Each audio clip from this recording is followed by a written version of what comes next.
Meu nome é Fábio Bosco, eu sou integrante da campanha de ajuda operária à Ucrânia e quero conversar com você, trabalhador e trabalhadora aqui do Brasil, sobre a importância da gente apoiar a Ucrânia contra a agressão russa. O acontecimento mais importante dos últimos dias, sem dúvida, está sendo a agressão dos Estados Unidos e do Estado de Israel contra o Irã e contra o Líbano.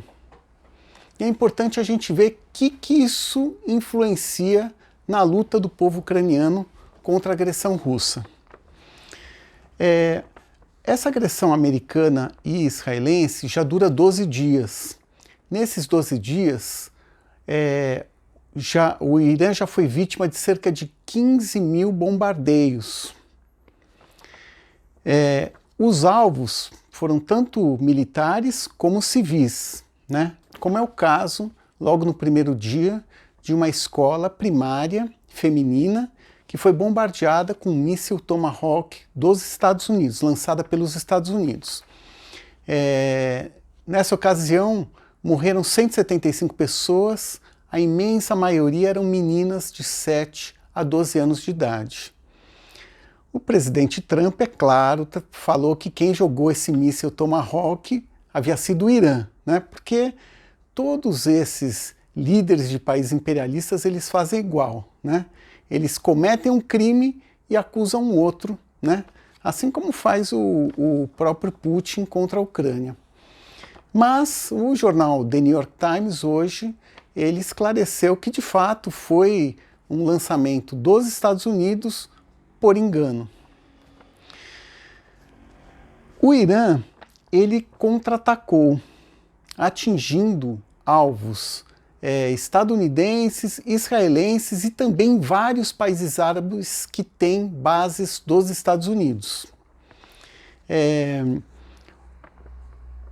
Além disso, o Irã também bloqueou o Estreito de Hormuz, por onde passa 20% do petróleo e gás que são exportados para todo mundo, né? Então, essa medida tem um impacto enorme nas economias de todos os países em todo o planeta. Bom, o principal beneficiário desta guerra se chama Vladimir Putin.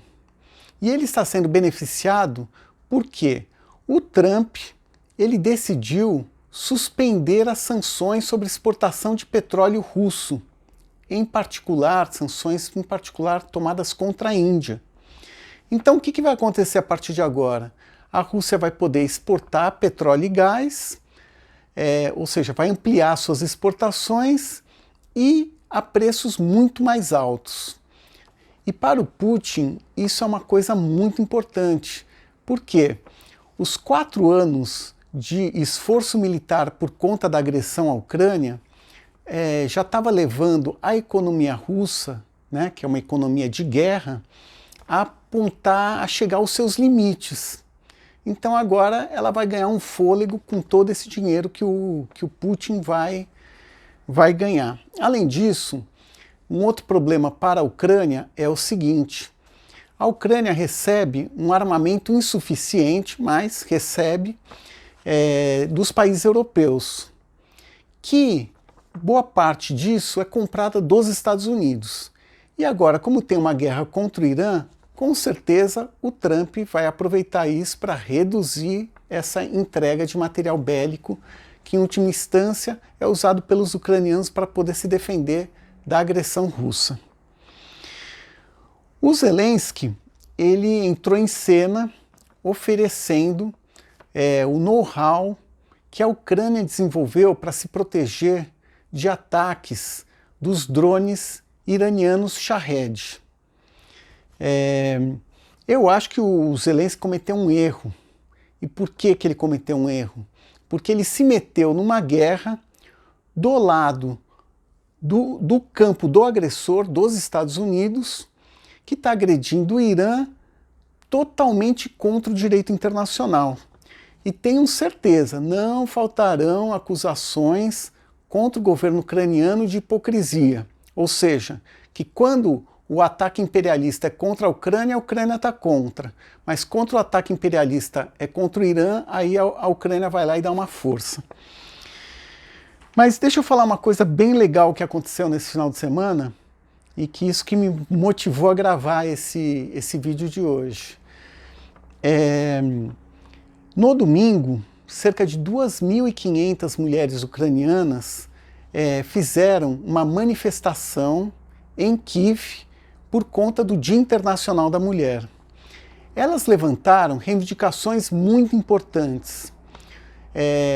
Uma delas é contra as mudanças no Código Civil que afetam os direitos das mulheres, como, por exemplo, permitir o casamento de meninas a partir dos 14 anos de idade e incluir um conceito de boa-fé que pode vir a ser utilizado contra as mães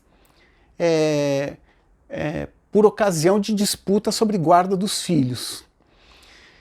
Outra reivindicação super importante é relativa à participação das mulheres no esforço de guerra ucraniano. Quais reivindicações são essas? Uma delas é proteção para as mulheres que estão nas Forças Armadas ucranianas contra discriminação e qualquer tipo de assédio que elas possam ser vítimas dentro das Forças Armadas ucranianas. E a outra reivindicação é liberdade para as 400 ucranianas que são prisioneiras de guerra dos russos. Essas ucranianas têm militares, têm civis, 400 mulheres.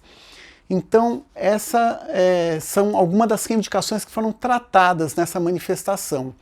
É importante dizer que é um orgulho para a Ucrânia apresentar o fato de que 21% de toda a sua força militar é composta por mulheres.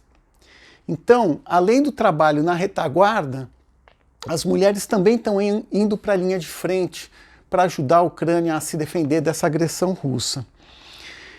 O Dia Internacional da Mulher, em 8 de março, tem uma origem ligada aos protestos às mulheres em fevereiro de 1917 na Rússia. Na Ucrânia independente, esse dia sempre foi um feriado, mas a partir de 2018 ele passou a ser encarado pelas organizações que lutam pelos direitos das mulheres como um dia de luta da mulher trabalhadora e das mulheres em geral. E isso é uma questão muito importante, porque, em última instância, gente, para garantir a defesa da Ucrânia e uma vitória contra a agressão russa, a gente vai depender de uma unidade de homens e mulheres da Ucrânia. E essa unidade só pode ser construída a partir do respeito aos direitos das mulheres. Então, terminamos o episódio de hoje. Slava Ukraini, Slava Robitnichamu Klasu Visie Kraien. Glória à Ucrânia, glória à classe trabalhadora de todos os países.